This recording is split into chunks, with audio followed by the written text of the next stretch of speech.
بعض مرتبہ انسان کے پس و پیش میں مبتلا ہو جاتا ہے کہ جی پڑا تو یوں کہہ رہے، وہ یوں کہہ رہے ہیں، وہ یوں کہہ رہے ہیں، اور آدمی یہ نہیں دیکھتا کہ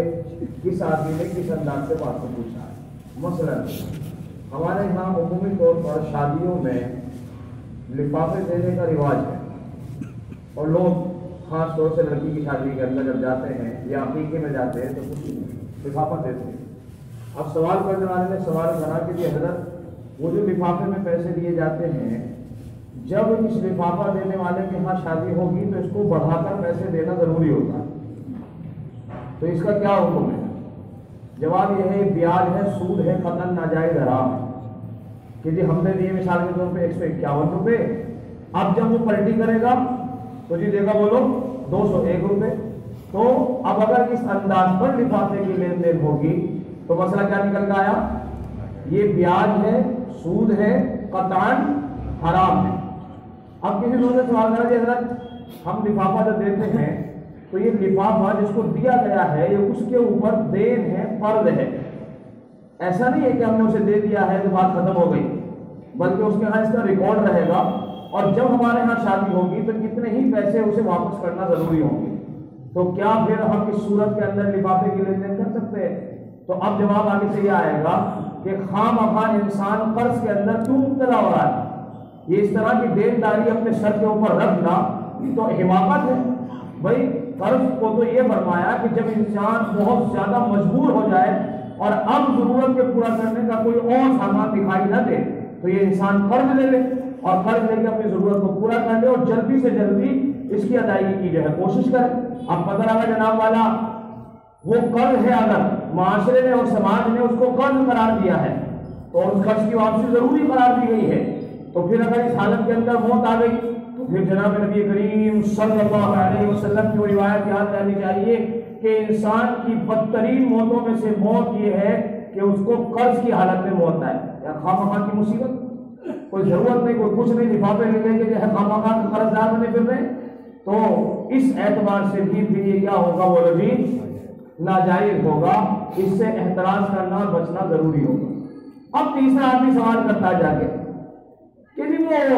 ہم جو لفافہ دیتے ہیں بس دیتی آواز ختم ہو گئی،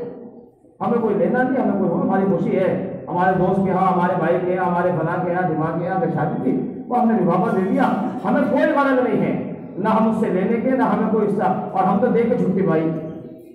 تو خوشی کے طور پر اگر ہدیے کے طور پہ کسی کو دے دیں تو کیا یہ ناجائز ہوگا؟ اب آ کر اس کو جائز کروا ہی لیا کہ بھائی کسی طریقے سے تو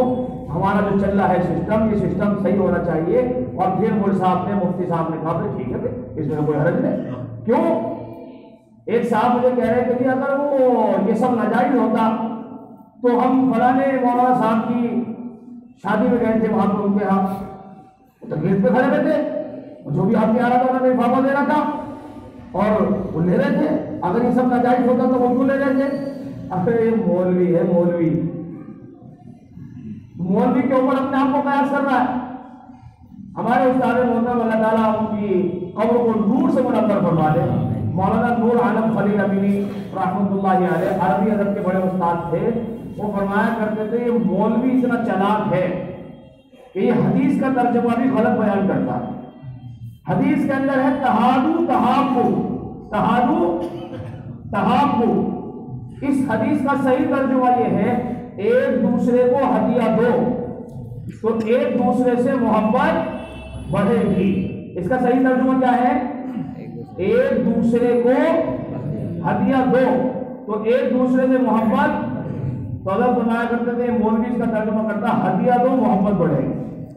ایک دوسرے کو نہیں کہے گا، اگر ایک دوسرے کو کہے گا تو خود بھی دینا پڑے گا۔ تو بھائی تم مولوی کو مت دیکھ، مولوی کے بکسے کے اندر جو گیا وَعِوَضْ جزاک اللہ گیا، وَعِوَضْ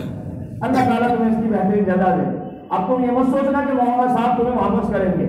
تو پھر وہ جائز کی شکل تو آئی گئی، تو میں نے تیسری شکل بتائی کہ اگر میری نیت یہ نہیں ہے تو پھر ظاہر بات ہے وہ جائز کی شکل ہو جائے گی۔ الغرض میرے دوستو رسومات سے اپنا آپ کو بچائیے،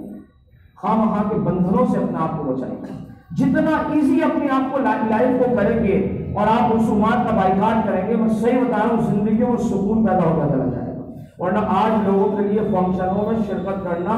ایک مصیبت بن چکا ہے. آدمی کے جیسے شادی کا فائدہ تو ویسے حساب نہیں ہے، ہاتھ اتنا تنگ ہو رہا ہے، فلانا ہے، دھماکہ ہے، اب یاد بتاؤ اس کے ہاں جانا پڑے گا تو پھر یہ دینا پڑے گا. اور پھر کیٹیگری ہے میں بڑا مالدار ہوں،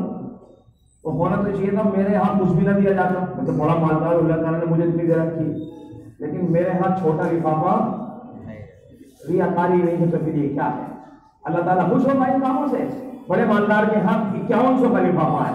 اور غریب واقعتاً جہاں ایک مرتبہ ہونا چاہیے تھا کہ اس کو دے دیتے، یار پتہ نہیں کیسے کیسے کرا ہوگا یہ پیسہ شاید اس کے کام آ جائے، وہاں لے کے 250 روپے پکڑا کے چلتا تھا جی. تو آج سب ریاکاری، دکھاوا اور جھوٹ اور مکاری اور رسومات اور یہ سب اس کے اندر ہم الجھے میں ہیں اور مزے آ رہے ہیں، پتہ نہیں کیا. اب کسی کو مزہ نہیں آ رہا، سب پریشان ہیں. اللہ تعالیٰ نے جو مزہ رکھا ہے وہ اپنے دین کے اندر رکھا ہے، شریعت میں رکھا ہے. اللہ تعالیٰ اس پر عمل کی توفیق ہم سب کو نصیب فرمائے.